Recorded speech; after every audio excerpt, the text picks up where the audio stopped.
Hi guys, welcome back. It's Mrs. Peterson, that lady who teaches art, and today I'm going to show you how to roll for your abstract lines and then use your watercolor paint to finish this piece. So you're each going to get a piece of this watercolor paper, and hopefully yours is not dirty like mine was there. The more bumpy side is the side you want to paint on, so if you can tell the difference, you're going to write your name on the more smooth side. It's still a little bumpy.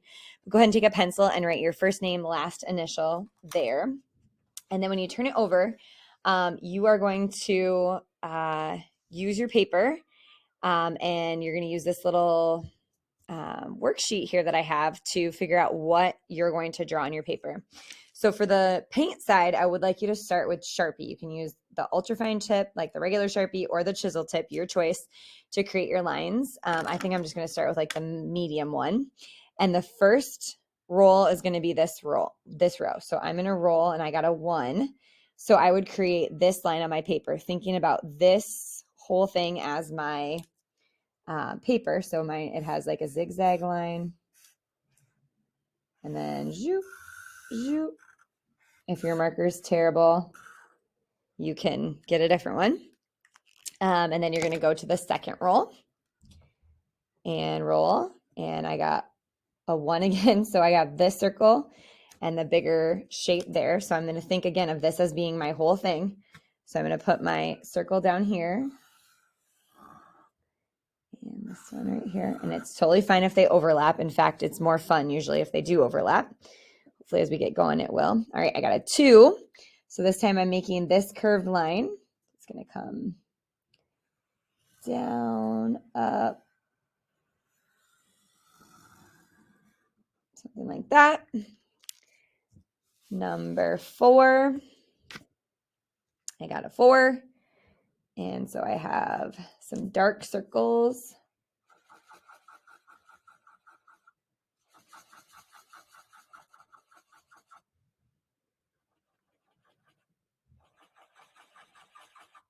There. And then my last roll. Yep, 2. So I have straight lines down. Wow, I got a lot going on over here. 3 straight lines down. 1, 2, 3. And then my lines that go, kind of looks like a guitar fret. Okay, there's a lot going on over there. When you're done with that side, then you're going to turn this over and you're going to roll again. And so my first roll, I got a 3.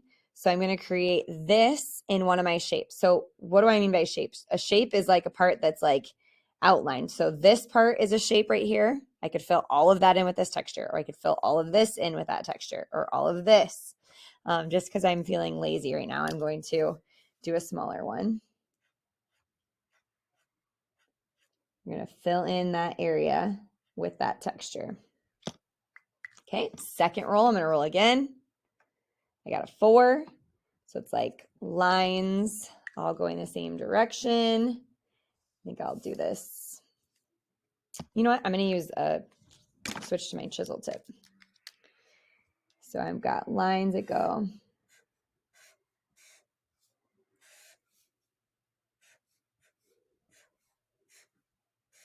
And you can experiment. I'm not sure that I actually like this chisel tip now that I've done it. But you can try a few things. See what you like.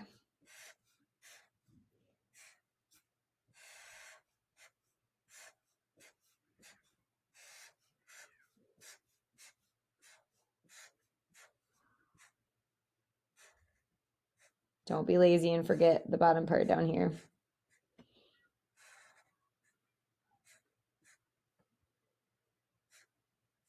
Okay, that one's done. And you'll just keep rolling and putting those textures in each little shape. So I could put here, here, whatever. Do at least 5. And then when you're done, if you're like, I want to add a few more, I would leave some spaces blank. But if you want to add a few more, that's fine. You can look and see what you like and fill in some more. But I do think some filled in and some left white are good. Okay, so then you're done with this sheet. You're done with the Sharpies. You're done with the foam dice. You can turn those back in. The next step is going to be to add watercolor backgrounds over this. So you are going to get your clean cup of water, your dish for your dirty water, your mixing tray, your paints, and I like 2 different brushes just for, details and then bigger areas. Don't need a ton of water in your dish. And you can mix your own colors just like we practiced before.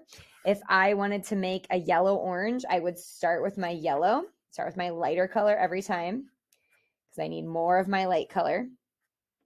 Then I can rinse that in the water. My water can stay dirty because yellow and orange mix just fine. And a little more. And then I can fill in the area with that color. Think about what colors work well together. If you do like all primary colors, that looks good together. So that'd be like red, yellow, and blue. If you do all secondary colors, that looks good together. So that would be orange, violet, and green. Or you can use complementary colors. Complementary colors, remember, are the colors that are like across from each other on the color wheel. If you want to try a different color combination, you can. But I would just try to stick with, I ran out of paint. I would try to stick with something that looks good together. And if you're not sure, maybe ask a classmate or ask me if I'm in the room, what works good together.